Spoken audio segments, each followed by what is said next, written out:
Bienvenidos una semana más a nuestro noticiero semanal de Radio Internacional de Noticias. La policía egipcia interviene para impedir que argumentaron en Nueva York ante la comisión. Como noticias nacionales presentamos Medio centenar de asociaciones pro vida han convocado a facilitar datos precisos al respecto a la... Terminaremos con noticias de la Santa Sede.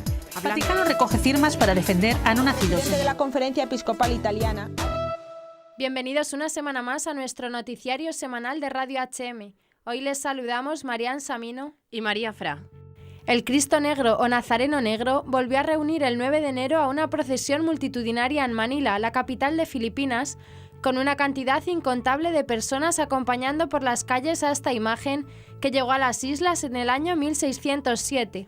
Al paso de la carreta, empujado por la espalda y tirado por cuerdas con la imagen del Nazareno Negro, los fieles acuden en un intento de tocar la figura de Jesús. En Filipinas viven unos 100 millones de personas y el 80% son católicos, fruto de la evangelización española en las islas. La estatua del Nazareno Negro representa a Jesús doblado bajo el peso de la cruz. Fue traído a Manila por un sacerdote agustino español en 1607 a bordo de un buque de México. Según la tradición, el barco se incendió en el camino, pero la imagen de Cristo milagrosamente sobrevivió al fuego, tomando el color negro. A pesar del daño, la población de Manila decidió preservar y honrar la efigie. Desde entonces, la estatua se llama Nazareno Negro y muchas personas afirman haber recibido curación de las enfermedades tocando su superficie. A través de los siglos, el áurea milagrosa que rodea la imagen de Cristo se ha hecho un símbolo del pueblo filipino.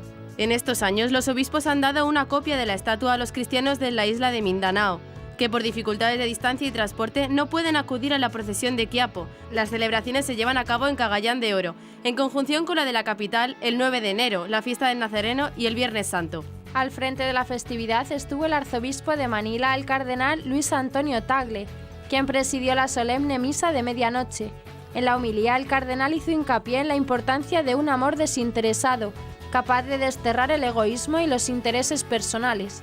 Para amar como Jesús lo hizo, continuó el cardenal, es necesario centrarse en el servicio a los demás.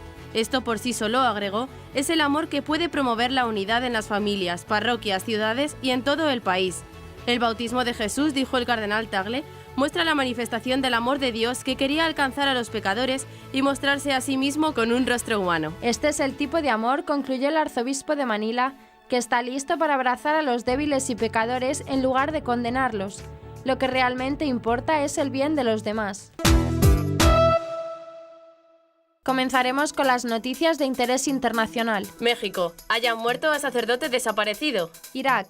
ISIS destruyó en Irak cerca de 100 lugares de culto. Italia. Salesianos lanzan novena a María Auxiliadora por la liberación del Padre Tom. Cuba. Gobierno cubano detiene al opositor y médico provida Óscar Bisset. Estados Unidos. Stems Press retira demanda a investigador que denunció tráfico de órganos. Pasaremos después a las noticias nacionales. La sociedad llorará por los hijos que mató con el aborto. La Generalitat Valenciana retirará el concierto económico a los colegios que no acepten la ideología de género. El Congreso exigirá al Tribunal de Cuentas que fiscalice el dinero que recibe la Iglesia del IRPF. Sigue el acoso contra la Cruz de Callosa de Segura. Ahora piden quemarla. Jornada Nacional de la Infancia Misionera. Y por último comentaremos algunas de las noticias más destacadas de la Santa Sede. El Papa bautiza a 28 niños en la Capilla Sixtina. Construyan la paz, promoviendo el desarrollo integral del hombre. Jesús tiene autoridad porque está al servicio de la gente. Conocer, adorar y seguir a Jesús, el único Salvador. Los ídolos defraudan siempre, la esperanza no defrauda jamás. La diócesis de Saltillo, en México, informó que el jueves 12 de enero fue encontrado sin vida el cuerpo del sacerdote padre Joaquín Hernández Cifuentes, del que denunciaron su desaparición el pasado día 7. El sacerdote debía tomar sus vacaciones después de las misas de Año Nuevo, pero días después, el 3 de enero, ya no fue visto en su casa en la parroquia Sagrado Corazón, en Aurora, Coahuila, aunque sus maletas sí estaban allí. Estas y otras circunstancias llevaron a informar de su desaparición a la Procuraduría General del Estado de Coahuila. En un comunicado publicado el jueves 12 de enero, la diócesis liderada por el obispo Raúl Vera confirmó con profunda tristeza que nuestro hermano Joaquín Hernández Cifuentes, sacerdote diocesano a quien no nos cansábamos de buscar, con la enorme esperanza de encontrarlo con vida, ha pasado a la casa del Padre Eterno. Esa misma tarde, las autoridades informaron que fue encontrado sin vida, precisa el texto. Según la prensa local, el cuerpo fue hallado junto al de otras 2 personas en un paraje del municipio de Parras de la Fuente, en Coahuila. Por estos hechos, la Procuraduría inició una investigación por homicidio. La Conferencia del Episcopado Mexicano también expresó sus condolencias y aseguró en un comunicado que el mal no vencerá y que la muerte no es el final del mensaje de amor y esperanza que trajo nuestro Señor Jesucristo, que encarnó en su vida ministerial el Padre Joaquín. El portavoz del Ministerio de Relaciones Religiosas de la región autónoma del Kurdistán, Irak, Marwan Nasbandi, señaló que durante el tiempo en que el Estado Islámico dominó la llanura del Nínive y Mosul, fueron destruidos al menos 100 lugares de culto, siendo la mayoría de estos templos cristianos. En junio de 2014, el ISIS conquistó Mosul, con lo cual se inició el éxodo de cristianos y otras minorías religiosas hacia el Kurdistán. Después fueron cayendo Caracos y otras ciudades y villas de la provincia del Nínive. Sin embargo, con el apoyo de las fuerzas kurdas y milicias cristianas, han ido recuperando cada una de las villas y en octubre de 2016 lograron expulsar a los yihadistas de Caracos. Actualmente se desarrolla la batalla por retomar Mosul. Con respecto a los templos destruidos, según informó el 10 de enero la agencia vaticana Fides, Nasbandi ha anticipado los contenidos de un informe que será publicado por la Comisión sobre los crímenes cometidos por los miembros del ISIS en Mosul y la llanura del Nínive, durante el tiempo en que estuvieron bajo su control. Según fuentes de Fides, el documento señala que la gran parte de los lugares de culto destruidos o dañados son iglesias, junto a un cierto número de templos yazidíes o de otras minorías religiosas. Para elaborar el informe, la comisión ha recogido informaciones dadas por las tropas kurdas, que participan en la guerra de liberación contra el Estado Islámico, y está empeñada en reunir datos sobre la violencia sufrida por las mujeres durante la ocupación yihadista. La Congregación y Familia Salesiana ha invitado a los fieles a participar del 15 al 23 de enero en una novena a María Auxiliadora, para que por su intercesión se logre la liberación del padre Thomas Uzunalil, secuestrado el 4 de marzo de 2016 por los terroristas musulmanes que atacaron el albergue administrado por las misioneras de la Caridad en Adén, Yemen. La iniciativa partió de la Asociación de María Auxiliadora, de Turín, Italia. Según informó la agencia de noticias salesiana, la propuesta ha recibido el apoyo del rector mayor, el padre Ángel Fernández Artime, quien invitó a todos los miembros de la familia salesiana a participar con fe y devoción en esta iniciativa. En ese sentido, los salesianos recuerdan que cuando a don Bosco se le pedía alguna gracia, solía responder: si deseas conseguir gracias de la Virgen María, tienes que hacer una novena. Esta novena, de acuerdo con don Bosco, tendría que ser hecha en la iglesia y con fe viva, y como un ferviente homenaje a la Santísima Eucaristía. El 24 de diciembre, el sitio Saleh Salem difundió un vídeo de 5 minutos donde aparece el sacerdote con evidentes signos de sufrimiento. Además, se aprecia que el sacerdote lee de forma obligada un texto, probablemente redactado por sus propios captores, donde pide a la Iglesia no olvidarlo y hacer todo lo posible por su liberación. El 27 de diciembre, los salesianos confirmaron que se trata del sacerdote secuestrado. En el vídeo, el padre Uzunalil se expresa con un lenguaje lento y titubeante, y en su condición de aislamiento parece no ser consciente de los numerosos esfuerzos que las autoridades del gobierno, toda la Iglesia y las organizaciones humanitarias están cumpliendo para lograr su liberación, indicaron los salesianos. El opositor Óscar Elías Bisset, médico provida y promotor del proyecto Emilia, fue detenido en la mañana del 11 de enero frente a su casa en La Habana por un grupo de policías y agentes de la seguridad del Estado para evitar que asistiera al funeral del exprisionero de conciencia Félix Bone Carcassés. La denuncia la hizo la esposa de Bisset, Elsa Morejón, quien en declaraciones al diario Las Américas relató que durante los últimos miércoles su esposo se había dedicado a difundir su proyecto en diferentes partes de la capital cubana, donde también trataba temas concernientes a los derechos humanos. Sin embargo, ya un policía le había advertido que este miércoles 11 no iban a permitir la salida de Bisset. Por ello, cuando intentó salir, los agentes lo detuvieron y se lo llevaron en un patrullero a un lugar desconocido. Ante esto, la plataforma ciudadana hazteoir.org demandó al gobierno cubano la inmediata liberación del médico, a quien se le han vulnerado sus derechos humanos. Hazteoir.org recordó que Bisset fue reconocido en 2016 por su heroico trabajo en defensa de la verdad y de los derechos fundamentales de los seres humanos en Cuba, en especial el derecho a la vida de los no nacidos. al denunciar los abortos ilegales e infanticidios practicados en los hospitales de la isla, y por lo cual estuvo encarcelado 12 años. Sin embargo, recordó que el régimen comunista impidió al médico viajar a Madrid para recoger su premio, pese a la solicitud de más de 38.000 personas de diferentes países para que se le concediera el visado. STEM Express, empresa vinculada a Planned Parenthood en el tráfico de órganos y tejidos por bebés abortados, retiró recientemente su demanda contra David Daleiden y el Center for Medical Progress, CMP, cuyos reportajes destaparon el escándalo a mediados de 2015. STEM Express fue la primera de los cómplices de Planned Parenthood en presentar una demanda en represalia contra periodistas ciudadanos y la primera en buscar una restricción previa inconstitucional contra nuestros derechos, recordó David Daleiden. El equipo de investigación del CMP, con Daleiden a la cabeza, denunció en una serie de vídeos difundidos desde julio de 2015 que Planned Parenthood traficaba con órganos y tejidos de bebés abortados en sus instalaciones. De acuerdo al CMP, una de las empresas que habría adquirido y revendido estos órganos y tejidos era STEM Express. A fines de junio, STEM Express buscó evitar judicialmente que el CMP difundiera un vídeo en el que su fundadora y directora ejecutiva, Kate Dyer, expresara su deseo de conseguir como producto de los abortos otros 50 hígados a la semana, de una empresa que los provea en cantidad como Planned Parenthood. En un informe publicado a principios de enero, el panel de investigación del Comité de Energía y Comercio de la Cámara de Representantes de Estados Unidos remitió el caso de STEM Express al Departamento de Justicia, porque entre otras acusaciones se podría haber lucrado de la venta de partes de cuerpos de bebés. La rendición de STEM Express envía un mensaje inequívoco a Planned Parenthood, la Federación Nacional del Aborto y todos sus compinches políticos, quienes se atreverían a atacar la primera enmienda para encubrir sus crímenes, señaló David Daleiden. El obispo de Vic, Barcelona, Monseñor Romà Casanova, aseguró que nuestra sociedad llorará por los hijos que no están, los que no hemos querido y los que hemos matado por el genocidio del aborto. Monseñor Casanova explica en su carta semanal titulada El bautismo de los niños, el don de tener un hijo y cómo el individualismo y el hedonismo presentes en la sociedad actual hace que el número de hijos en los matrimonios sea mucho menor.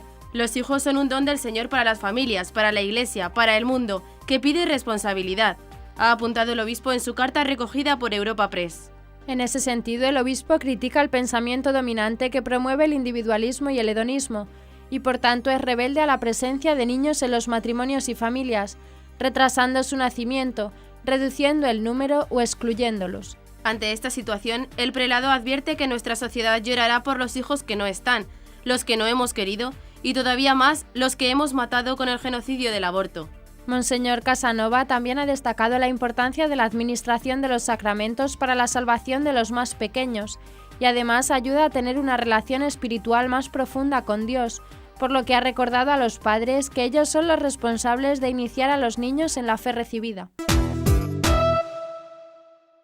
Después de que el cardenal y arzobispo de Valencia pidiera a los políticos que repiensen la norma y haya proclamado que adoctrinar a los niños en ideología de género es una maldad, el director general de Igualdad en la Diversidad, José del Amo, aseguró al periódico Levante que no habrá cambios en la ley por parte del Consell o de los partidos que lo sostienen en su actual tramitación parlamentaria, y añadió: hasta ahora el protocolo atañe a los centros educativos públicos. Cuando se apruebe la ley, todos los centros educativos, concertados o privados, estarán obligados a cumplir la norma. Si no, evidentemente se sancionará al centro por no cumplir la ley, aseguró el alto cargo de la Consellería que ha impulsado el proyecto legislativo. Entre los supuestos de infracción grave que recoge la ley figura la realización de actos que impliquen aislamiento, rechazo o menosprecio público y notorio de personas por causa de identidad o expresión de género. También se penará la elaboración, utilización y difusión en centros educativos de la Comunidad Valenciana de libros de texto y materiales didácticos que presenten a las personas como superiores o inferiores en dignidad humana en función de su identidad o expresión de género, o que inciten a la violencia por este motivo. En el artículo escrito por Cañizares para el semanario Paraula, el cardenal instó a actuar y no cruzarse de brazos ante una ley que aboca a la destrucción de la familia. También alude a la objeción y libertad de conciencia y pide a padres, asociaciones relacionadas con la familia, comunicadores, periodistas y educadores que se comprometan en esta causa. No les hagamos el juego, exclamó. El Congreso exigirá al Tribunal de Cuentas que fiscalice a la Iglesia Católica. Así lo han solicitado Unidos Podemos y PSOE, tras la negativa de los consejeros del PP en ese organismo a elaborar un informe sobre cuál es el destino del dinero que recibe la institución a partir del IRPF. Ciudadanos apoyará la iniciativa. El PP se ha opuesto a este informe y los ciudadanos tienen derecho a saber lo que se hace con el último euro de financiación pública, y la Iglesia Católica no es una excepción, mientras siga recibiendo dinero público, ha afirmado el diputado de Podemos, Segundo González. González ha criticado la politización del Tribunal de Cuentas, cuyos consejeros son nombrados por los partidos políticos, y ha urgido a una reforma para que funcione de forma independiente y de esta forma sus informes no sean obstaculizados. El Tribunal de Cuentas publicó este martes el programa de actuaciones para 2017 y los informes de fiscalización que llevará a cabo este año, en el que no se incluye el relativo a las cuentas de la Iglesia vinculadas al IRPF. No obstante, si la Comisión aprueba la realización de este dictamen, la entidad fiscalizadora deberá realizarlo obligatoriamente. Ciudadanos apoyará la iniciativa, según ha confirmado Albert Rivera. Nos parece razonable que se pueda fiscalizar a todas las entidades que reciben dinero a partir de la declaración de la renta. La Asociación Española de Abogados Cristianos denuncia que se mantiene el acoso contra la Cruz de Callosa de Segura. En esta ocasión, han aparecido pintadas incitando a la quema del monumento que el gobierno del PSOE, Izquierda Unida y Podemos quiere derribar. El acoso contra la Cruz de Callosa de Segura, que el alcalde pretende quitar utilizando la Ley de Memoria Histórica, se mantiene pese a que los vecinos lograron el pasado mes frenar las pretensiones del regidor Francisco Maciá del PSOE. Según denuncia la Asociación Española de Abogados Cristianos, en los últimos días ha aparecido en el pueblo alguna pintada en la que se llama a quemar la cruz con este mensaje: «Fuego a la cruz», acompañado de 2 cruces invertidas a cada lado de la soflama. Bajo la Cruz de Callosa de Segura se encuentra una lista de 80 vecinos del pueblo que fueron asesinados durante la Guerra Civil por sus ideas. El portavoz de la Plataforma en Defensa de la Cruz de Callosa, Manuel Martínez, ya subrayaba a Actual el pasado mes de diciembre que es importante remarcar esto, ya que el artículo 15 de la Ley de Memoria Histórica dice que se respetarán todos aquellos monumentos de personas que murieron por sus ideas y por motivos religiosos. El equipo de gobierno local, sostenido por PSOE, Izquierda Unida y Podemos, basa su decisión en que se trata solo de combatientes del bando nacional, aunque entre ellos se encuentran 2 sacerdotes ahora en proceso de beatificación. El próximo domingo 22 de enero se celebrará la Jornada Nacional de la Infancia Misionera, este año con el lema Sígueme. La obra pontificia de Infancia Misionera lleva más de 170 años dedicada a formar a los niños en la universalidad de la misión y en la necesidad de dar a conocer el amor de Jesús, iniciarles en el desprendimiento y la generosidad, llamar la atención sobre los niños que sufren el hambre y las deficientes condiciones sanitarias y de salud, las carencias educativas, las situaciones de guerra y conflictos armados, la esclavitud laboral, el abandono social, la explotación sexual, etc. La obra pontificia de Infancia Misionera promueve la cooperación espiritual mediante el ofrecimiento del testimonio de la propia vida cristiana, la oración y pequeñas renuncias por las misiones, la cooperación material a través de la ofrenda misionera, en la que se materializa la ayuda económica que aportan los más pequeños, y la cooperación voluntaria en servicios misioneros, colaborando en todas las actividades misioneras que lleva a cabo la Infancia Misionera. Durante todos estos años y sin hacer discriminación de raza, cultura o nación, los niños de la Infancia Misionera han prestado ayuda a millones de niños de todo el mundo para su alimentación, su vestido y salud, para la protección de sus vidas y educación escolar, y sobre todo para su nacimiento, crecimiento y maduración en la fe y vida cristiana. Infancia Misionera es en definitiva una obra del Papa que promueve la ayuda recíproca entre los niños del mundo y forma dentro de la Iglesia una red de solidaridad universal, cuyos principales protagonistas son los niños que se convierten en pequeños misioneros. En la fiesta del bautismo del Señor, el Papa Francisco bautizó a 28 niños en la Capilla Sixtina en el Vaticano. Como ya se ha hecho tradicional en su pontificado, esta vez el Santo Padre bautizó a 13 niñas y 15 niños, siguiendo la costumbre iniciada por San Juan Pablo II para recordar el día en que Jesús fue bautizado en el río Jordán. Es la 4ª vez en su pontificado que el Papa bautiza aquí, en el día en que termina el tiempo de Navidad, en una ceremonia simple pero solemne, con la participación del coro de la Capilla Sixtina y el sonido del órgano al que no faltaba el llanto de fondo de algunos niños. El obispo de Roma insistió en el compromiso de los padres. Ustedes pidieron la fe, la Iglesia da la fe a sus hijos con el bautismo. y ustedes tienen el compromiso de hacerla crecer, custodiarla y que se convierta en un testimonio para todos nosotros. Este es el sentido de esta celebración. Solamente esto quería decirles: custodiar la fe, hacerla crecer de modo que sea testimonio para nosotros. Francisco explicó que son los padres los que deben construir en la familia una vida de fe, porque la fe debe ser vivida, caminar por el camino de la fe y dar testimonio de la fe. La fe es luz, continuó. En esta ceremonia les será entregada una vela encendida, como en los primeros días de la Iglesia, y por eso en aquel tiempo el bautismo se llamaba la iluminación, porque la fe iluminaba el corazón, hacía ver las cosas con otra luz. La paz es un don, un desafío y un compromiso, lo dijo el Papa hablando en la mañana del lunes 9 de enero a los embajadores acreditados ante la Santa Sede en ocasión de las felicitaciones por el Año Nuevo.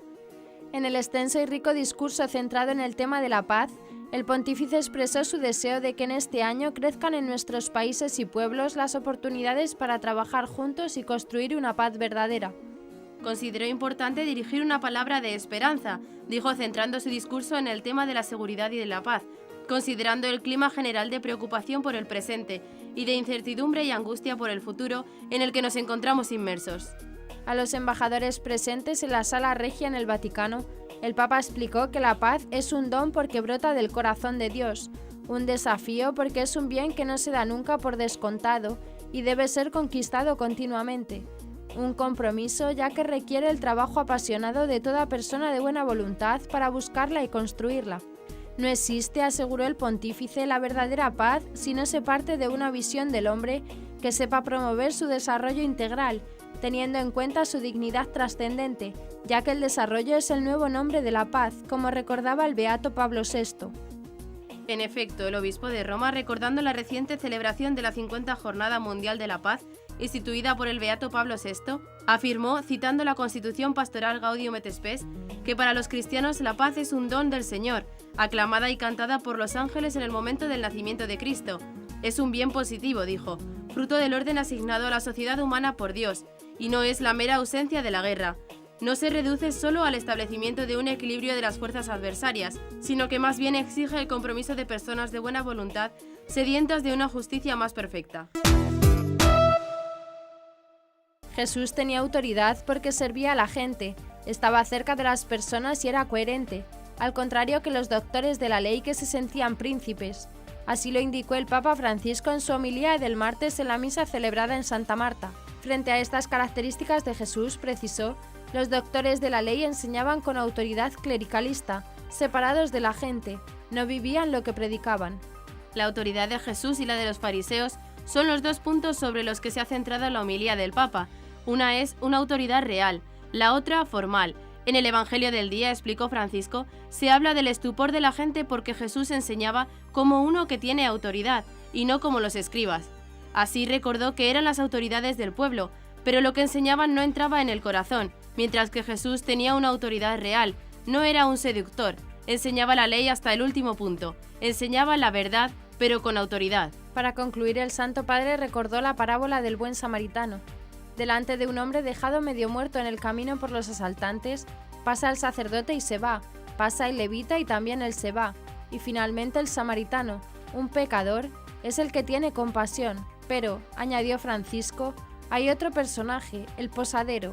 Este hombre no se sorprende ni del asalto ni del comportamiento del sacerdote o el levita, sino por el del samaritano. Podría pensar, este está loco, no es un judío, es un pecador. Así el Papa volvió al estupor de la gente del Evangelio frente a la autoridad de Jesús, una autoridad humilde, de servicio, una autoridad cercana a la gente y coherente. La vida cristiana es sencilla, no se necesitan cosas extrañas o difíciles, basta poner a Jesús en el centro de nuestras elecciones cotidianas. Lo afirmó el Papa Francisco en su homilía de la misa matutina, celebrada en la capilla de la Casa de Santa Marta el segundo lunes de enero, en el día del inicio del tiempo ordinario. Después de la Navidad, con el comienzo del nuevo tiempo litúrgico, el tiempo ordinario, pero en cuyo centro de la vida cristiana, observó el Papa, está siempre Jesús, que es la primera y última palabra del Padre, el Señor del universo, el Salvador del mundo. No hay otro, es el único. Este es el centro de nuestra vida, Jesucristo. Jesucristo que se manifiesta, se hace ver y nosotros estamos invitados a conocerlo, a reconocerlo. en la vida, en las tantas circunstancias de la vida.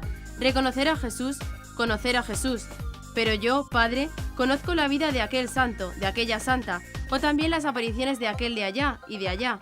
Esto está bien. Los santos, son grandes. Los santos son importantes, pero el centro es Jesucristo.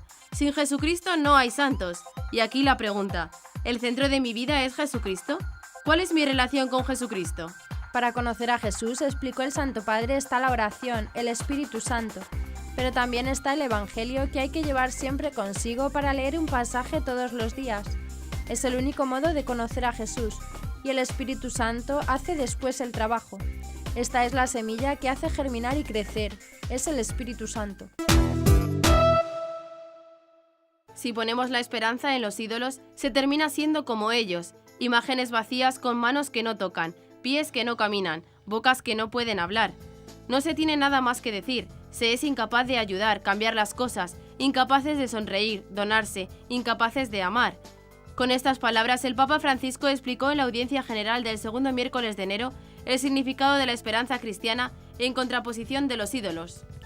Continuando su ciclo de catequesis sobre la esperanza cristiana, el obispo de Roma, comentando el Salmo 115, dijo que este salmo es un salmo lleno de sabiduría que nos describe de modo muy sugestivo la falsedad de los ídolos que el mundo ofrece a nuestra esperanza y a la cual los hombres de todo tiempo son tentados a encomendarse. La verdadera esperanza cristiana, señaló el Papa Francisco, nos hace entrar, por así decirlo, en el rayo de acción de Dios, de su recuerdo, de su memoria que nos bendice y nos salva. Y entonces puede surgir el aleluya, la alabanza al Dios vivo y verdadero, que por nosotros ha nacido de María, ha muerto en la cruz y ha resucitado en la gloria.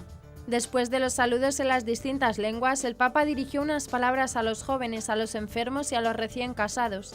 De este modo recordó que el domingo pasado se celebró la fiesta del bautismo del Señor, ocasión propicia para repensar en el propio bautismo en la fe de la Iglesia.